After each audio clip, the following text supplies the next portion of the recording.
uma opinião de peso, Uhum. aprofundada. E de quem Socorro, analisa há bastante Mário! tempo, né? Todos esses conflitos internacionais. Socorro, Mário! Como é que a gente explica isso? Boa tarde para vocês, boa tarde aos espectadores. É uma paulada violentíssima. Não há como subestimar, né?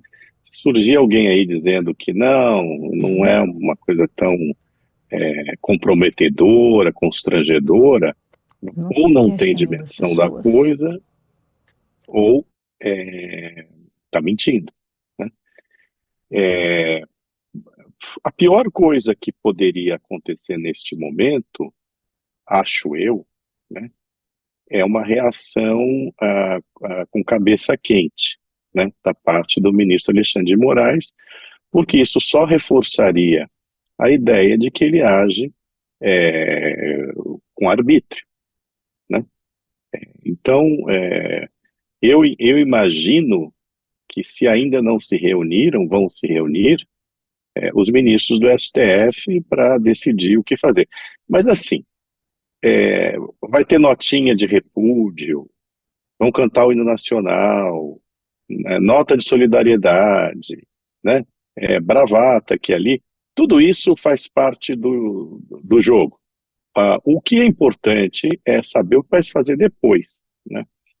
Conhecendo bem os brasileiros, o caráter nacional,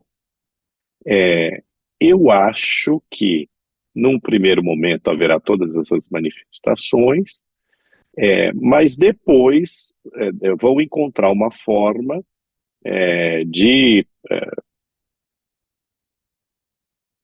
fazer algum movimento, né, que não pareça ser uma capitulação, mas que possa sinalizar ao Trump, ao governo americano, que alguma coisa que se mexeu, você entende?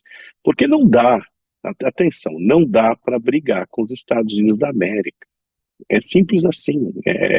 Eles são um gorila de meia tonelada e nós somos um sagui de 2 quilos, certo? Essa que é a verdade, né? É, entendeu? E A aí, gente, né? não precisa... Quê? Um espirrão já derruba a gente, né? Um espirro, não precisa nem muito soprar, Sabe? né? Pois é, entendeu? Então, assim, também é o Trump é isso, o Trump é aquilo, concordo. Mas o fato é que o sujeito é presidente dos Estados Unidos, tem uma bazuca na mão, não é uma caneta, é uma bazuca na Cheia mão, de bala, certo? né? E resolveu, nos seus projéteis, e está disposto a atirar, né? Certamente não contribuiu a entrevista que foi publicada hoje no New York Times com o presidente da República. E o presidente da República, isso eu comento na minha coluna de hoje, o presidente da República repetiu o que vem repetindo, certo? O título da entrevista é que Lula é o sujeito que mais desafia o Trump. Quer dizer, é um bom título para fins eleitoreiros, né, de mostrá-lo como nacionalista resistente, mas do ponto de vista das negociações é péssimo. E lá no meio da entrevista, que na verdade não é uma entrevista ping-pong, né, de perguntas e respostas, né, mas eles fazem um texto e põem ali no meio umas frases do Lula, os dois jornalistas que assinam a entrevista barra reportagem, dizem que o Lula repetiu para eles que se tivesse acontecido no Brasil o 6 de janeiro, ou seja, a invasão ao Capitólio, o Trump estaria sendo processado. Ou seja, o presidente da República, no momento deste, vai ao principal jornal americano, certo? Que vive as turras com o Donald Trump, certo? E diz que o presidente americano é um criminoso. Olha só que coisa bonita. Eu acho que esta entrevista do New York Times precipitou a aplicação da lei Magnitsky, que viria de qualquer forma, certo? O título é o sujeito que desafia o Trump, certo? E lá dentro está escrito simplesmente isso, né? Tá tudo complicado, né? Agora, eu não sei se vocês leram os motivos da aplicação da lei Magnitsky ao Alexandre de Moraes. Andresa, você leu aqui no ar? Mário, a gente foi muito surpreendido aqui pela informação no É, ar, então a gente então, foi pensando algumas coisinhas, se tiver aí para acrescentar, eu acho que é eu importante. tenho aqui o texto. Eu acho interessante aos espectadores ouvir quais são Sim, as explicações. Porque o Bolsonaro aqui entra como uma coisa entre outras, tá? Então, está escrito assim, que a lei Magnitsky foi aplicada, né, por excesso judicial abusivo.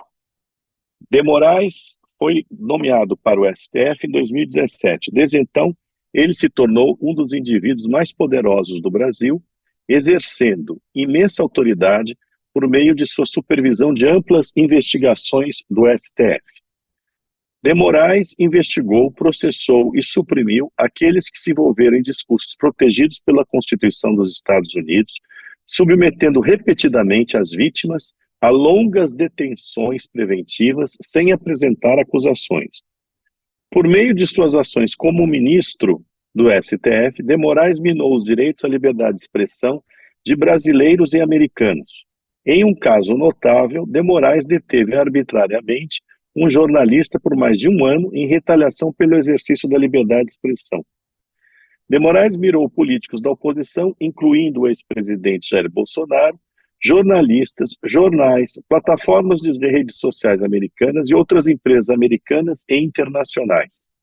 Jornalistas baseados nos Estados Unidos e cidadãos americanos não foram poupados do alcance extraterritorial de Moraes. Ele impôs detenções preventivas e emitiu uma série de mandados de prisão preventiva contra jornalistas e usuários de redes sociais, alguns dos quais baseados nos Estados Unidos. Ele também emitiu ordens diretas a empresas de redes sociais americanas para bloquear ou remover centenas de contas, frequentemente de seus críticos e outros críticos do governo brasileiro, incluindo pessoas dos Estados Unidos. De Moraes congelou ativos e revogou passaportes de seus críticos, baniu contas de redes sociais e orientou a Polícia Federal do Brasil a realizar buscas nas casas de seus críticos, confiscar seus pertences e garantir suas detenções preventivas. De Moraes está sendo sancionado de acordo com a Ordem Executiva 13818 por ser uma pessoa estrangeira responsável por ou cúmplice em ou que tenha se envolvido direta ou indiretamente em abusos graves de direitos humanos. Senhores, senhoras, boa parte do que está aqui, o ministro fez. Né? O que chama a atenção, né, Mário, é a quantidade de vezes que eles citam jornalistas, né? Que a gente sabe, né, que quando há esse instituto, né, do jornalista, se aumenta a liberdade de imprensa, a questão fica, né, mais dramática ali. Só um ponto que eu queria colocar. Você está diante de um jornalista, aliás, o primeiro jornalista que foi atingido pelo Alexandre de Moraes, certo? E que continua no inquérito das fake news por ter publicado na revista que fundou uma reportagem verdadeira sobre o ministro Dias Toffoli. Eu sofri censura e eu fui levado, quer dizer, fui intimado a comparecer diante de um delegado da Polícia Federal, certo? Que não sabia se eu estava ali na condição de investigado, de testemunha, de colaborador. Foi a situação mais e literalmente kafkiana que eu já enfrentei. Uhum. Então, assim, eu vejo, eu não tenho pessoalmente eu não tenho nenhum espírito vingativo, porque graças a Deus eu esqueço, eu não guardo rancor de ninguém. Mas eu sofri na pele com uma ação do Alexandre de Moraes. E ainda estou no inquérito, do qual se recusam a mitigar. Então, eu já acabo. Tá? Eu só queria complementar que muito do que está aqui, né, nessa ordem, nessa aplicação da Lei Magnitsky, né, nas suas fundamentações, tudo isso, boa parte disso é verdade, infelizmente. E a gente aliás, os jornais também, principalmente o Estadão em editoriais, já vinham chamando atenção para a escalada autoritária do ministro. Agora, quem age politicamente acaba ficando suscetível a reações políticas, né, Andresa? Então, enfim, desculpe ter me estendido. Sabino e Andresa, só queria adicionar mais um ponto, já que a gente está falando de jornalistas, que o presidente dos Estados Unidos, Donald Trump, fala agora ao vivo na Casa Branca. Ele está assinando um projeto de lei para veteranos, não tem a ver com essa história, mas a gente sabe bem que em muitos momentos, principalmente quando a imprensa pode ali, né, fazer algumas perguntas, ele responde sobre outras questões e certamente ele falará sobre essa questão se, né, abrir para os jornalistas. Pode falar, Andresa. Aliás, é algo que falta muito ao Lula, né? O Lula não se submete a entrevistas coletivas, né? Não tem mais porta-voz ali no governo e só fala em ambientes controlados, né, Mário? Que ele sabe que possivelmente não serão feitas perguntas que o incomodem ou que o confrontem. E o Trump, né, pode ser o que for, mas todo dia ele está ali respondendo as perguntas dos jornalistas que conseguem ter acesso ali ao seu entorno. Com relação, me chamou a atenção essa questão dos jornalistas, porque realmente eles citam várias vezes, né, pelo texto que você leu, e foi importante até para a gente esclarecer, afinal, o que motivou essa decisão do Trump, né? No Tarifaço ele disse que o que motivou foi porque ele quis, mas agora não, tem bastante argumentos ali. Foi uma decisão tomada pelo Trump, pelo que a gente estava conversando com um advogado, que ela ainda passa pelo crivo do Congresso, mas é como se fosse assim uma medida provisória, né? Para a gente conseguir entender, assim, ela já tem força de lei ali, então o ministro já está sob esse cerceamento que foi colocado. O ponto que eu queria colocar é que muitos desses jornalistas que os bolsonaristas defendem ali tinham como papel também espalhar fake news, é óbvio, a gente não está falando da questão de quem estava trabalhando em veículos de imprensa, né, assim como o Mário narrou a situação dele ali, mas jornalistas que usavam apenas as redes sociais e que divulgaram muitas fake news. Agora, existem leis, né, não é uma terra sem lei, existem leis brasileiras que podem punir, né, via judiciário, essas pessoas que divulgam notícias falsas, né? É falso, na verdade, esse argumento, às vezes muito usado pelo ministro Alexandre de Moraes, de que a internet é uma terra sem lei, na verdade não é, né? A gente tem instrumentos jurídicos para punir, né, quem dissemina aí informações falsas ou qualquer outro tipo de violência ali pelas redes sociais. Ô Mário, a gente estava vendo aqui, né, a Natália trouxe um post do Paulo Figueiredo e que ele disse que é só o começo, né? O Moraes foi o primeiro, que isso pode se estender para outros ministros, principalmente o presidente da corte, né? O ministro, ele não cita o Barroso, mas isso são informações que a gente tem e que inclusive tem negócios ali nos Estados Unidos, a gente estava conversando sobre isso essa semana. Mas eu queria te ouvir sobre um ponto que o ministro Fernando Haddad disse hoje, que está todo mundo cobrando que o Lula converse com o Trump sobre a questão dos tarifaços. E ele disse o seguinte, que há uma preocupação do governo brasileiro e que ele só conversaria com o Trump se tivesse ali uma garantia de que o Lula não seria humilhado como foi o Vladimir Zelensky. A gente conversou agora com o ex-embaixador do Brasil nos Estados Unidos, que é o Roberto Abdenur, e ele disse que certamente o Lula seria humilhado pelo Trump. Esse temor é uma justificativa para o Lula não procurar o Donald Trump? Eu só gostaria de voltar ao ponto anterior, né?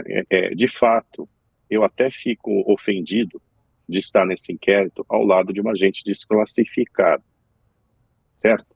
Agora, o fato é que se você divulga um post ou uma notícia falsa, alguma coisa que bate, né, com o Código Penal brasileiro, você tem que retirar este post, essa mentira, essa calúnia, né, não ter o seu perfil cancelado, porque isso configura censura prévia e é inconstitucional. Né? Esse é o ponto, né, que pega nas decisões do Moraes em relação a esses jornalistas. Um outro ponto também que eu gostaria de chamar a atenção, que obviamente o Donald Trump, né, é um hipócrita, né, porque enquanto ele defende a liberdade de expressão no Brasil, né, ele tenta cercear a liberdade de expressão e a liberdade de imprensa nos Estados Unidos, né, impedindo jornalistas de acompanharem o dia a dia da Casa Branca, né, intimidando jornais. Então, assim, obviamente, ele é um hipócrita. Bom, quanto a esse ponto, Andresa, para mim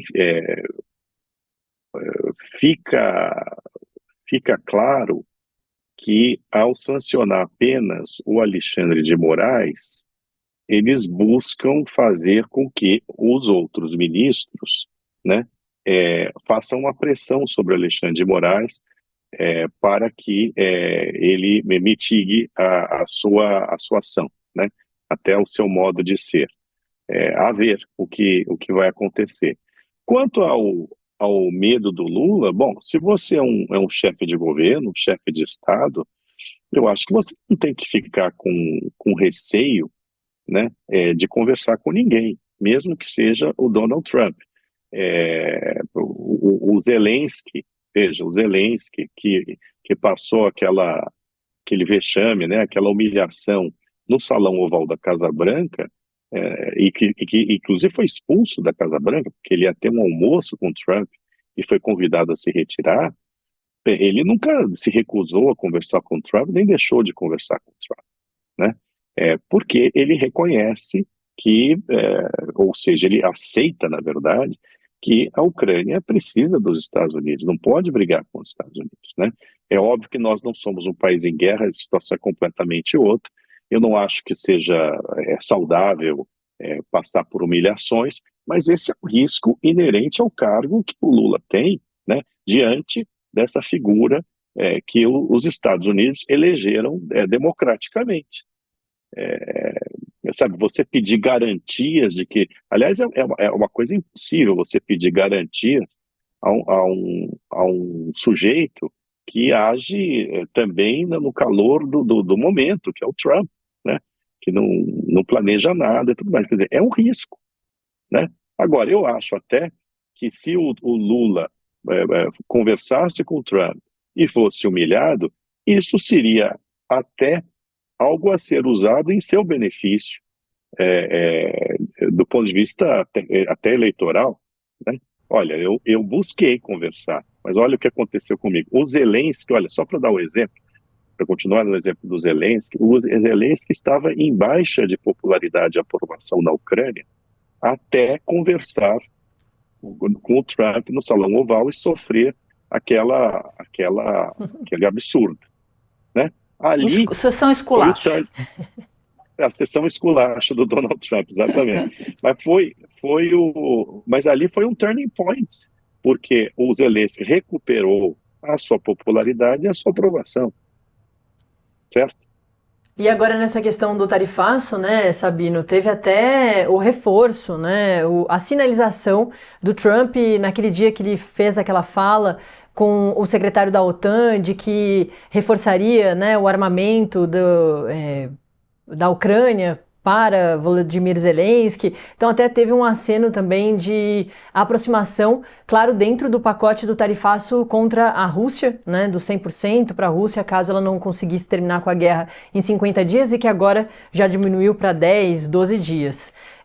Eu queria ler algumas informações sobre a Magnitsky, que daí também já nos ajuda a continuar essa discussão toda. A lei, que agora atinge o ministro Alexandre de Moraes, já foi usada pelos Estados Unidos para sancionar mais de 650 pessoas ao redor do mundo desde 2017. Essa legislação permite punir qualquer autoridade estrangeira suspeita de corrupção ou de violar direitos humanos, com medidas como bloqueio de bens, congelamento de contas bancárias e a restrição de entrada nos Estados Unidos. Logo no primeiro ano de aplicação, o governo Trump sancionou 3 figuras da América Latina: o Roberto José Rivas Reyes, da Nicarágua, o Júlio Antônio Juárez Ramírez, da Guatemala, e Ângela Rondon Rijo, da República Dominicana, todos acusados de corrupção ou violações de direitos.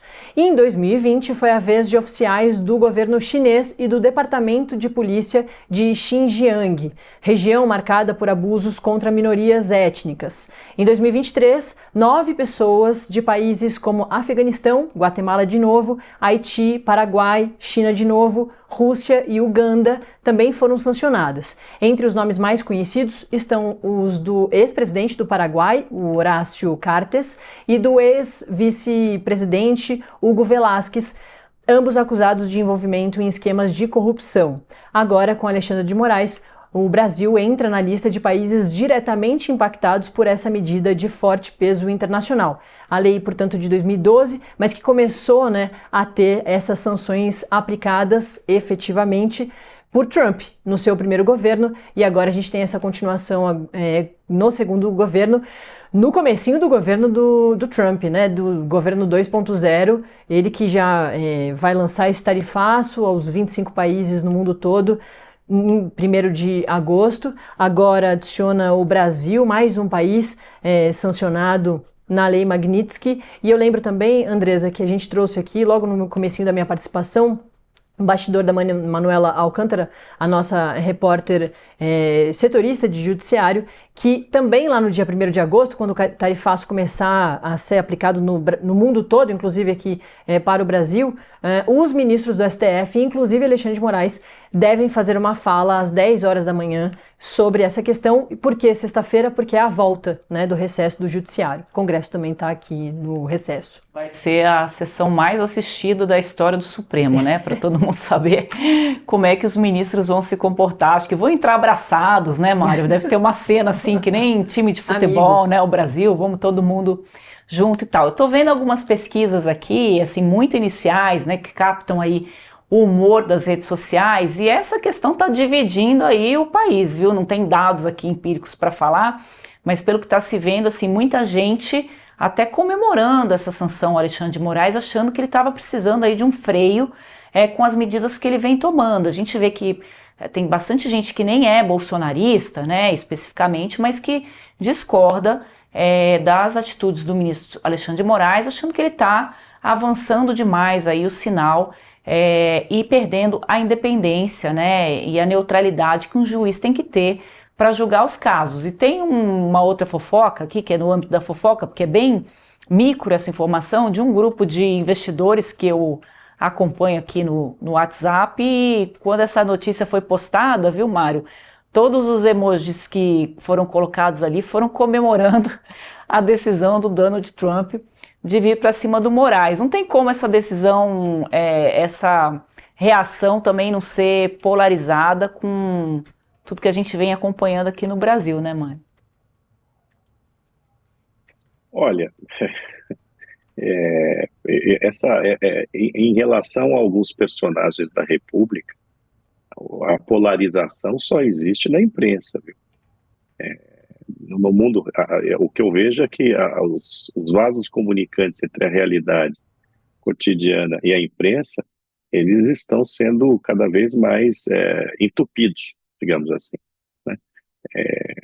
não é uma figura amada pelo Brasil, não é.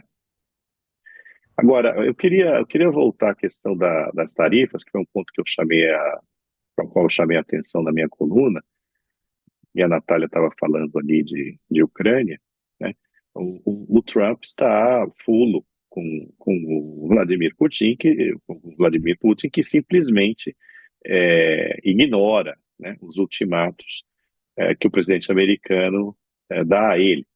Então, já disse que diminuiu o prazo, Ele anunciou que diminuiu o prazo para que o Putin aceite conversar e parar a sua agressão à Ucrânia, para 10 dias, E hoje, no mesmo New York Times, que traz a entrevista com o Lula, a notícia de que o Trump pode aplicar à Índia tarifas secundárias, porque a Índia compra petróleo da Rússia, certo? Então, assim, a Rússia está sob sanções comerciais e econômicas pesadas da parte do Ocidente, né? E uma maneira de você pressionar ainda mais a Rússia é, tomando essa atitude de impor tarifas secundárias a quem ainda faz comércio com Moscou. E aí, senhoras e senhores, temos o Brasil, que se tornou o maior comprador de diesel da Rússia, em função também do preço, mas não só, né? Desde que o Lula assumiu a presidência da República em 2023.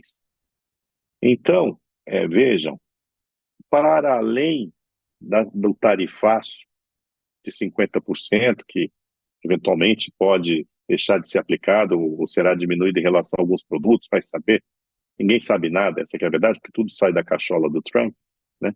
Para além desse tarifaço, o Brasil corre o risco de sofrer a imposição de uma tarifa secundária por comprar diesel, né? E muito diesel, somos os maiores compradores de diesel russo, né?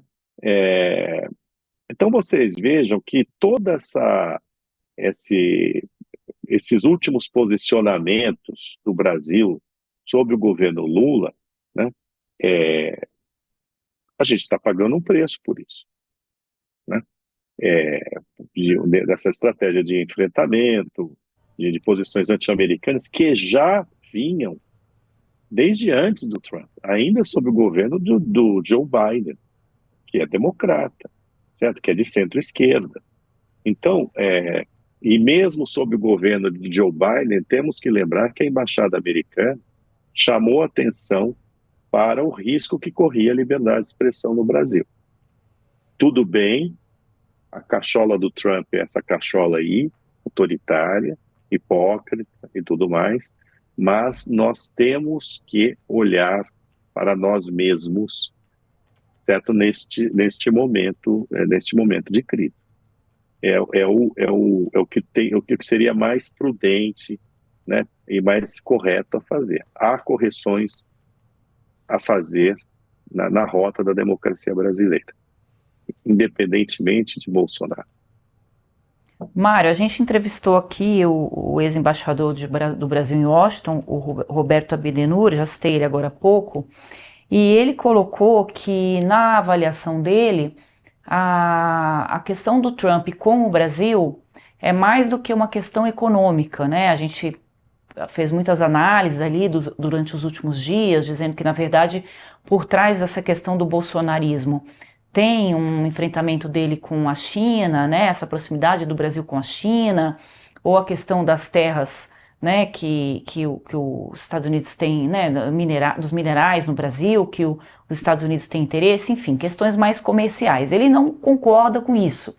Ele diz que, na verdade, é uma questão ideológica e que o Trump vai para cima de todos os países que têm governos de esquerda, e que o Brasil vai ser apenas o primeiro passo dessa corrida aí do Trump para tentar endireitar, digamos assim, o mundo e países importantes, né, politicamente. Queria te ouvir um pouco sobre isso, porque é uma opinião que contrasta um pouco com o que a gente tem ouvido aí nos últimos dias, de que, na verdade, não é econômica, mas ideológica essa intenção do Trump de vir para cima do Brasil. Bom, se você olha os movimentos do Trump, por exemplo, na Europa, né, ele e o vice dele, o Vance, eles fazem campanha, né, eleitoral, né, inclusive, para candidatos da superdireita lá, né.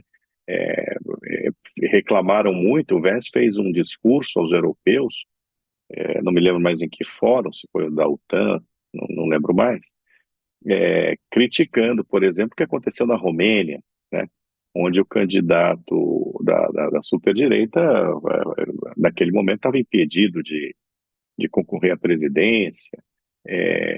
Então, assim, é claro que o MAGA, né, o movimento do Make America Great Again, ele se espraia, né, para outros países, né? Eles fazem, inclusive, uma conferência, se não me engano, não sei se na Flórida ou perto de Washington, já não lembro mais, anual, né, ao qual, aliás, os Bolsonaros comparecem.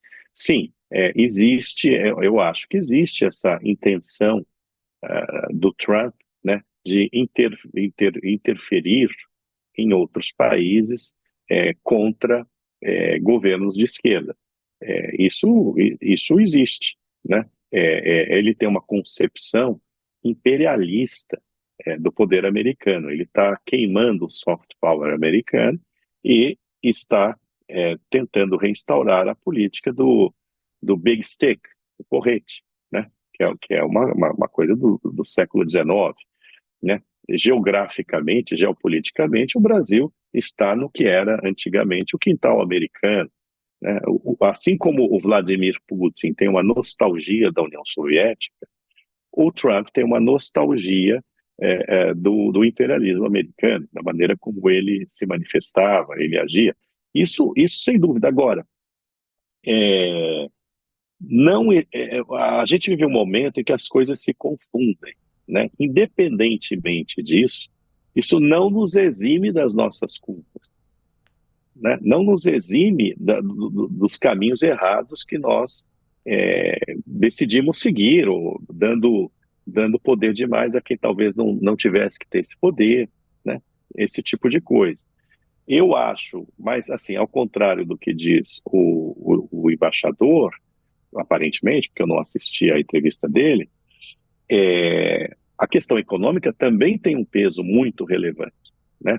O Trump é um homem de negócios, né?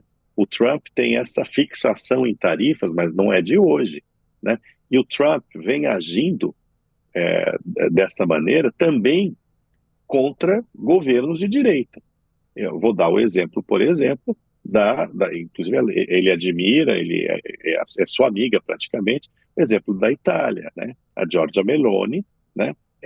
A Itália é um dos países fundadores da União Europeia e está sendo atingida por essas tarifas que foram negociadas pela comissária europeia, né? A von der Leyen, né? De 15%, que num primeiro momento todo mundo achou bom e que agora estão reclamando lá, né? Dizendo que é excessivo, mas foi o possível, né? E foi o que foi negociado. Então, você tem o Viktor Orbán, na Hungria, também sendo atingido, né, por essas tarifas, né? Você tem também o governo da Eslováquia, que eu acho que seria um pouco demais eu saber de cor o nome do presidente ou do governante, sei lá, da Eslováquia, sinceramente. Mas a Eslováquia também, né, tá sofrendo sanções porque pertence à União Europeia. Então, para você ver que o Trump, na hora do dinheiro, né, ele não faz distinção entre os países. Ele não está, com o Milei, por exemplo, ele não vai dar nada de graça ao Milei, né, em troca de um comércio bilateral especial, né, como eles estão negociando. Então eu acho que tudo se confunde, você entende? Tudo se entrelaça, né, neste momento. É importante lembrar que os Estados Unidos estão com um déficit monstruoso, né, monstruoso. Eles são os maiores devedores do mundo, né? E esse buraco só tende a aumentar, inclusive com essa nova lei orçamentária do Trump. Então, o Trump vê nas tarifas uma maneira de diminuir este déficit. Então, tem uma questão econômica também envolvida. Isso é indubitável. E é um marco, né, Sabino, o que vai acontecer a partir do 1º de agosto. O Trump vem falando, né, que é o dia, o Big Day, né, para os Estados Unidos. Vai ser um dia muito importante, mas para o mundo todo, porque o mundo inteiro está sendo taxado, correndo contra o tempo para conseguir reverter ou diminuir essas taxas, assim como o caso aqui do Brasil. Eu queria adicionar mais um ponto só sobre essa figura tão polêmica que a gente falou mais cedo, do ministro Alexandre de Moraes, que já foi secretário de Segurança Pública de São Paulo, presidente da Fundação Casa, né, da FEBEM, em São Paulo, ministro da Justiça, do ex-presidente Michel Temer, e se tornou ministro do Supremo Tribunal Federal e vem chamando muita atenção, né, em várias mudanças aí, até nas suas ações em relação às expectativas que tinham em relação a ele, né, as decisões que ele tomaria e principalmente uma virada ali no governo de Jair Bolsonaro com a questão da pandemia, enfim. É uma figura muito polêmica e as informações que eu gostaria de adicionar foram trazidas por pessoas próximas ao ministro Alexandre de Moraes e trazidas aqui para o Metrópolis pela Manuela Alcântara, a nossa repórter setorista de judiciário, de que o ministro Alexandre de Moraes não tem bens nos Estados Unidos, não tem conta em bancos americanos e nem investimentos nos Estados Unidos. E que, além disso, o ministro não fez questão de renovar o seu visto para entrada no país, pois não é um frequentador assíduo. Natália, queria só interromper aqui. Vocês podem pôr na tela, gente? Por favor. É que chegou uma informação aqui de última hora que o Trump assinou a ordem executiva implementando a tarifa adicional, o Mário tinha acabado de falar aqui, de 40% sobre o Brasil, elevando o valor total para 50%. Então vamos entender direito, porque hoje está assim, acho que ele está assistindo o programa, né? Vou mandando coisa ali para esquentar a audiência. Se era isso que o Mário estava falando, né? De novas tarifas aí com relação... Eu não entendi. Então, foi muito... 40% adicionado a 50%? Então pelo que eu entendi é isso. Vamos... É que, na verdade, como tinham os 10% lá atrás, né, que a nossa taxa seria a taxa dos BRICS, dos 10%. Talvez ele esteja falando nesse ponto, né? Porque daí adiciona 40% e chega a 50%. 50%. O que ele fez foi assinar a ordem executiva. Agora eu confundi, estava achando que é por causa da nossa relação com a Rússia, que o Mário falou, porque vem mais coisa por aí, né?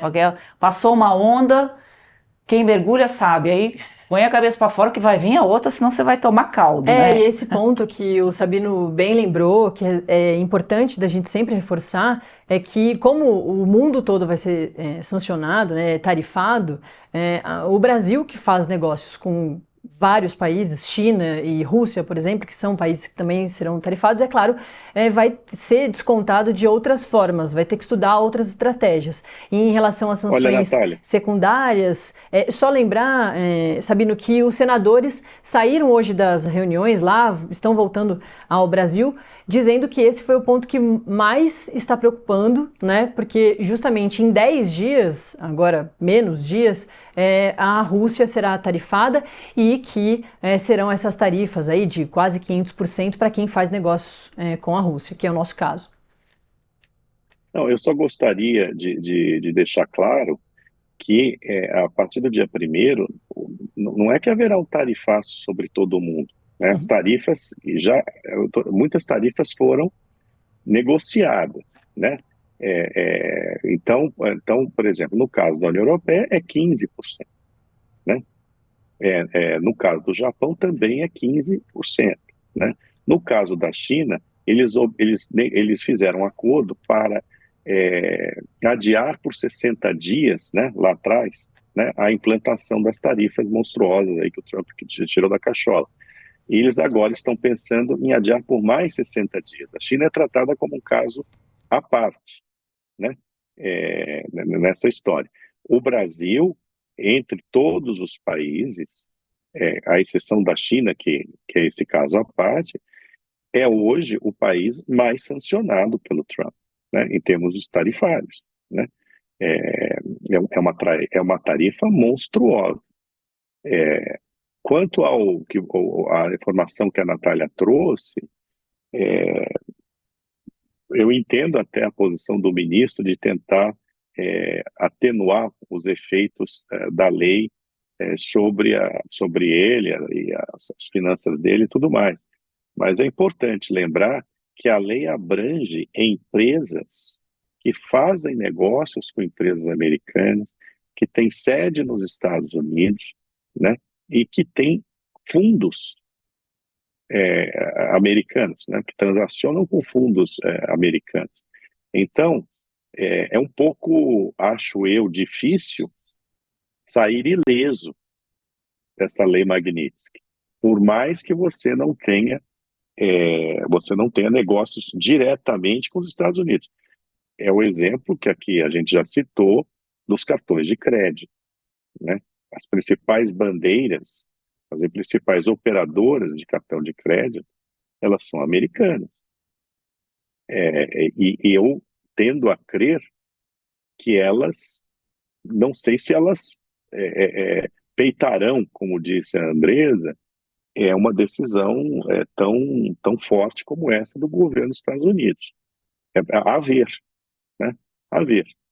Vamos ver, aqui no Brasil a gente desmoraliza tanta coisa, né, Andresa, que é capaz de desmoralizar também a lei Magnitsky, né? Não está fazendo alguma piadinha, né? Sempre inoportuna, com relação a esse assunto, né? O Flávio Dino acho que às vezes esquece que não está num circo, né? Mas está como ministro do Supremo Tribunal Federal. Tem uma fala aqui, o Mário já leu para a gente, mas só voltando, né? Para quem acordou agora, né? Que é o secretário de Tesouro dos Estados Unidos, né? O Scott Bessent, que afirmou, né? Justificou o porquê da medida contra Alexandre de Moraes. Diz que ele assumiu a responsabilidade de ser juiz e júri em uma caça às bruxas ilegal contra cidadãos e empresas americanas e brasileiras. Como o Mário falou, muito disso, né, que foi colocado ali na decisão, né, que motivou essa medida do governo norte-americano, realmente ocorre no Brasil, o que não significa, né, Mário, vamos sempre lembrar, que a gente não está defendendo o uso dessa medida, mas não dá para a gente ignorar que muitas coisas que estão sendo colocadas realmente a gente tem assistido no Brasil e até com dificuldade, porque a gente que faz crítica, principalmente eu e o Mário aqui, a gente acaba sendo carimbado aí. Mas uma hora as pessoas vão reconhecer que a gente estava sendo neutro, né, Mário? E bom para todo mundo. Mário, obrigada pela sua presença, volte todos os dias. Não, eu só queria dizer que é muito difícil, eu já tentei explicar a estrangeiros que no Brasil há processos em que a suposta vítima investiga e julga. Não entra na cabeça de ninguém. E denuncia, né? Porque a relação com a Procuradoria-Geral da República também é bastante próxima ali, né? Então tudo denuncia. Junto e misturado, né? Exato.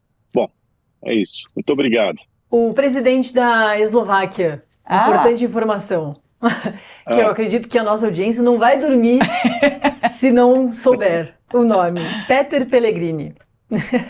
Olha só, Peter tá Pellegrini. Até fácil Pellegrini, de pronunciar. Pellegrini, então, Pellegrini. Então é italiano como eu? Uau, então tá bom. Ok. Mara é italiana, é verdade, né? Essa prisão da Zambelli ali, você podia comentar, né? Bom, aqui é... Olha, eu não acho que vai dar audiência, viu, essa Zambelli aí, sinceramente. Ô Mário, a coisa mais importante da Zambelli é que ela continua preocupada com o cabelo dela. Sim, e que é caríssimo de pintar o cabelo. A coisa mais preocupante para ela era isso, ela estava presa, ela não podia nem sair de casa, mas ela mandou comprar uma tinta para pintar o cabelo dela, porque estava branco. Então, realmente, para a gente ver quem é a Zambelli, né, a preocupação dela não é com os crimes a qual ela está imputada, é com o cabelo. Você sabe que eu sou amigo do ex-advogado criminalista dela, e olha, nem advogado criminalista aguenta, viu? E advogado criminalista suporta tudo, né? Normalmente, né? Tem que suportar. Ainda bem que ela não fala italiano, porque ela arrumou uns advogados lá que não vão entender nada do que ela fala. Olha, eu vou te dizer uma coisa. Eu ontem, quando soube que a Zambelli foi achada pela polícia, quer dizer, é uma gênia, né? Quer dizer, você se esconde e dá uma entrevista. Dar uma entrevista e morando em Roma. Sim, ao lado do Vaticano. Quem se esconde em Roma não existe, né? Realmente. Eu acho ela podia ter escolhido Paris, inclusive, né? Ou Andando comprado ali uma pelo outra tinta de cabelo, Champs-Élysées. né? Com aquele cabelo vermelho dela, Mas não. Eu torna o prefiro alvo ser mais fácil. presa eu prefiro ser presa a trocar a cor do meu cabelo, né? Exato. Realmente a gente é o país da piada pronta, não tem como. Mário, volte todos os dias, porque quando você aparece é porque tá pegando fogo em algum lugar. Então, que Tá você certo. sempre Muito venha obrigado, e viu? que toda vez que o Mário vem, a audiência aumenta. Então, o Mário vai sair agora, porque ele precisa almoçar. Mas você que está assistindo pelo Mário, fique com a gente, por favor, tá? Porque A gente vai longe. a gente é legal também. Tchau, Mário. Até a São próxima. legais, sim. Tchau.